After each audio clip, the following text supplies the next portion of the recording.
દર્શક મિત્રો, આપ જોઈ રહ્યા છો NN ન્યૂઝ. હું છું એન્કર અર્પિતા પટેલ. હવે જોઈએ અગત્યના સમાચાર.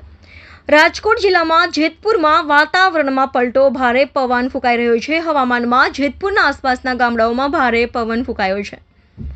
NN news Jetpur. દર્શક મિત્રો, તમારી આસપાસ બની રહેલી અવનવી ઘટનાઓ વિશે જાણવા માટે NN ન્યૂઝને લાઇક કરો, શેર કરો, સબસ્ક્રાઇબ કરો અને બેલ આઇકન પ્રેસ કરો, જેથી આપને નોટિફિકેશન્સ મળતી રહે.